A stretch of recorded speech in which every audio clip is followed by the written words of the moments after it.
एक हुशार अभिनेत्री जिने मराठी आणि हिंदी मनोरंजन विश्वात आपली वेगळी ओळख निर्माण केली त्या म्हणजे प्रिया मराठे। दुर्दैवाने 31 ऑगस्ट 2025ला निधन झाले।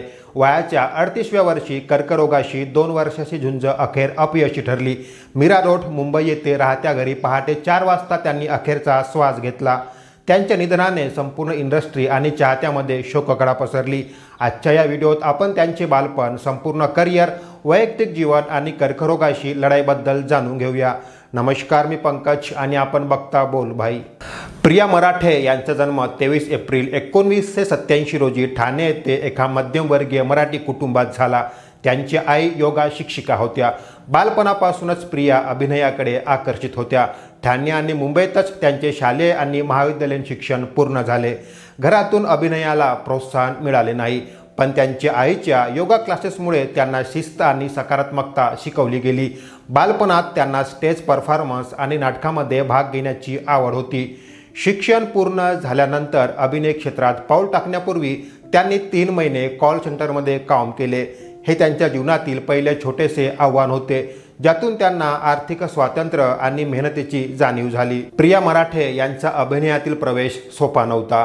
2005 साली त्यांनी या सुखानो या मराठी मालिकेत पाहुणी अधिकारी ही भूमिका साकारून छोट्या पडद्यावर पदार्पण केले।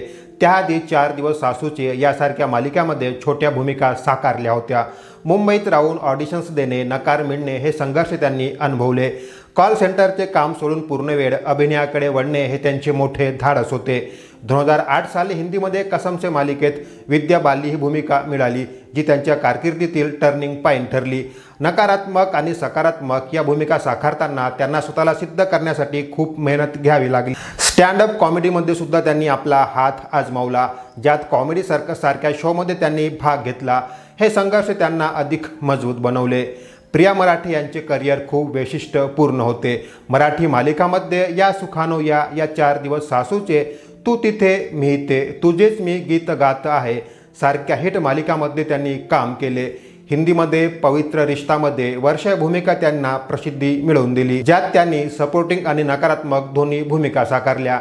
साथ निभाना साथियामध्ये भवानी राठोड ही खलनायकाची भूमिका, बडे अच्छे लगते हैं मध्ये ज्योती मल्होत्रा, उत्तम, भारत का वीरपुत्र, महाराणा प्रताप यासारख्या मालिकांमध्ये त्यांनी महत्त्वाच्या भूमिका साकारल्या।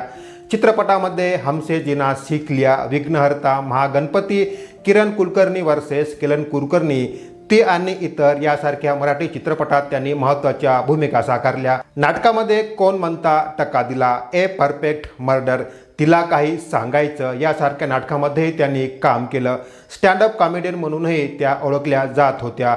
त्यांच्या वर्सटाईल अभिनयाने त्याने लाखो चाहते कमावले। त्या यांचे वैयक्तिक जीवनही आनंदित होते। 24 एप्रिल 2012 मध्ये त्यांनी अभिनेता शंतनू मोघे यांच्याशी लग्न केले। शंतनू हे ज्येष्ठ अभिनेते श्रीकांत मोघे यांचे पुत्र आहेत। एका मालिकेच्या पार्टीत त्यांची ओळख झाली, जी मैत्री आणि प्रेमात बदलली गेली। सोशल मीडियावर त्या नेहमी सक्रिय राहायच्या, पण आरोग्याच्या कारणास्तव शेवटी इंस्टाग्राम पोस्ट वर्षभरापूर्वी पतीसोबत टाकली होती। त्यांना मुलं नव्हती, पण कुटुंबासोबतचे प्रत्येक क्षण ते आनंदात जगत होते। 2 वर्षापूर्वी प्रिया यांना कर्करोगाचे निदान झाले। या आजाराने त्यांना तुझेच मी गीत गात आहे ही मालिका सोडावी लागली। त्यांनी धैर्याने लढा दिला, पण दुर्दैवाने अपयशी ठरल्या। 31 ऑगस्ट म्हणजेच आज पहाटे 4 वाजता मुंबई येथील राहत्या घरी अखेरचा श्वास घेतला। या संघर्षात त्यांचे पती नेहमी सोबतीला होते। प्रिया मराठे यांची अकाली निधन हे मनोरंजन विश्वासाठी मोठा धक्का आहे। त्यांच्या आत्म्यास शांती लाभो ही ईश्वरचरणी प्रार्थना व त्यांना भावपूर्ण श्रद्धांजली। आपण सुद्धा यांना कमेंट्समध्ये भावपूर्ण श्रद्धांजली अर्पण करावे।